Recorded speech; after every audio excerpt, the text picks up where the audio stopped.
Thank you, and thank you, Senator Ricketts, for filling in and helping us out here. First question is for Mr. Wright. It's good to see you again. You're obviously know this, but responsible for appointing the staff, subject to commission approval, and I understand that several have left with top expertise and technical expertise. So as you select senior NRC leadership, how do you evaluate the respective candidates' ability to lead, make decisions, and inspire a culture change at the NRC? Thank you for the question, Senator. So this is not a new phenomenon at the agency. We've got a large portion of our employees who are at retirement age, and we've known that probably since before COVID hit, and the agency started developing a strategic workforce plan to address those.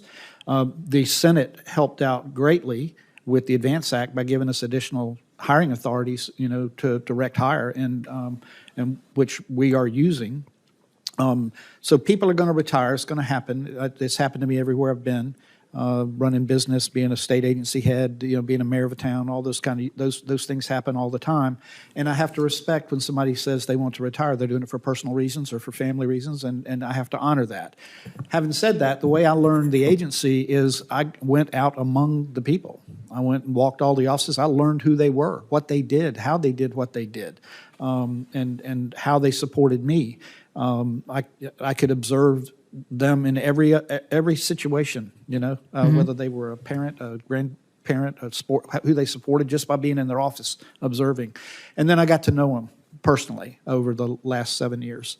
And I know a lot of them, we might be able to do some deep selects on some people because they're probably ready and looking for their time. There was a period where we were really shrinking after the first Renaissance came down and opportunity wasn't there.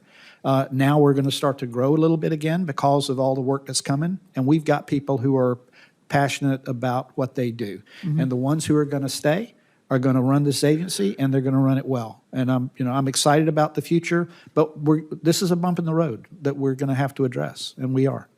Well, I do think the authority that we gave you in the Advance Act should be very helpful. I know that the whole hiring procedures at any agency is very difficult, and we wanted to alleviate that because of the upcoming technologies that we really want to see online with our energy appetite. Ms. Turner, what would you say as Assistant Administrator of International and Tribal Affairs, what are some of the international environmental agreements, conventions, or partnerships that you would expect to prioritize?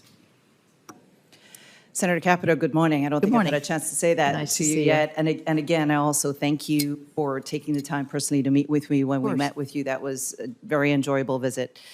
I appreciate the question, and I think this is an important space. With so much happening internationally, there's a number of things that, should I be confirmed in this role, that the Office of International and Tribal Affairs I think will engage in. I will say, however, that it is the U.S. government's policy that it is the Department of State that sets international policy. That direction, of course, comes from the White House, and EPA lends its technical expertise in the environmental space to the Department of State. And so going forward, we defer to the Department of State as to which international engagements they choose to further the administration's policy in. Having said that, there are a number of international engagements that we have already attended and participated in. Things like Basel, Rotterdam, Stockholm, which deals with hazardous waste, transportation, chemicals. Very interesting engagement around PFAS in the Arctic environment, which EPA has engaged in with the State Department and a number of other countries. And I think some of what we keep an eye out for is some of the developing technology space and things that do our international programs cover adequately. Mining of critical minerals and the setting of standards around that, which EPA is also currently engaged in. So it'll be interesting to watch as technology develops and the response needed out of those international conventions as to any changes that may come. and lending that incredible EPA expertise to the Department of State as we engage. Thank you.